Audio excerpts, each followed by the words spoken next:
ការឲ្យភុជង្គនាគផឹកទឹកដោះបានតែនាំឲ្យចម្រើនពឹសកាចបន្ថែមឡើងទៀតតែប៉ុណ្ណោះឧបទេសដែលគេឲ្យដល់មនុស្សល្ងងក្រេវក្រោធច្រើនមិនបានសេចក្តីស្ងប់ទេបានតែក្រោធថែមទៀតមានតែអ្នកប្រាជ្ញទេបុគ្គលគប្បីឲ្យឧបទេសបានឯមនុស្សល្ងងក្នុងកាលណាក៏ដោយបុគ្គលមិនគប្បីឲ្យឧបទេសឡើយដោយសត្វបក្សីកាលឲ្យឧបទេសដល់ស្វាល្ងងត្រូវស្វាបោចរោចសម្បុកចោលហិនហោចអស់អ្នកប្រាជ្ញតែងប្រើកាលវេលាឲ្យប្រព្រឹត្តទៅដោយការកំសាន្តកប្បសាសន៍ឯមនុស្សល្ងងតែងប្រើកាលវេលាឲ្យប្រព្រឹត្តទៅដោយការប្រព្រឹត្តសេចក្តីវិនាសនិងដោយការឈ្លោះទាស់ទែងបុគ្គលអ្នកចេះដឹងពិតប្រាកដ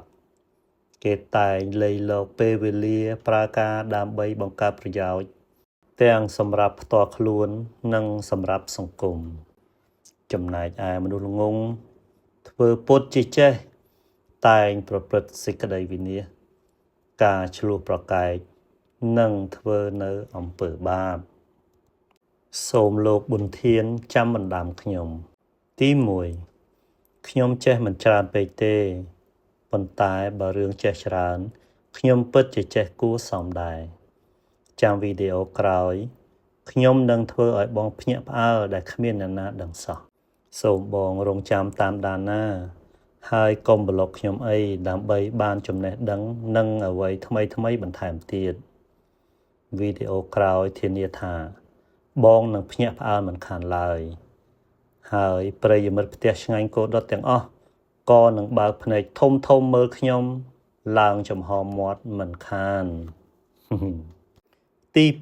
2បងត្រូវដឹងថា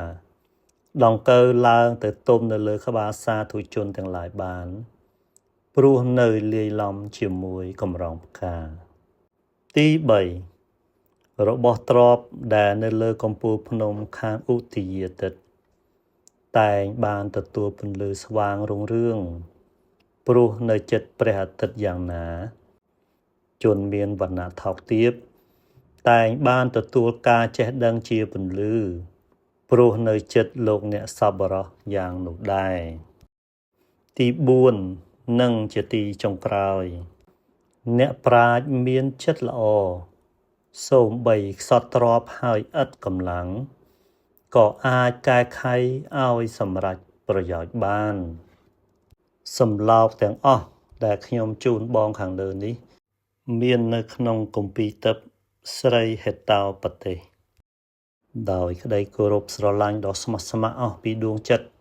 ខ្ញុំបាទផ្ទះឆ្ងាញ់គោដុតសូមអរគុណសូមគោរពជម្រាបលា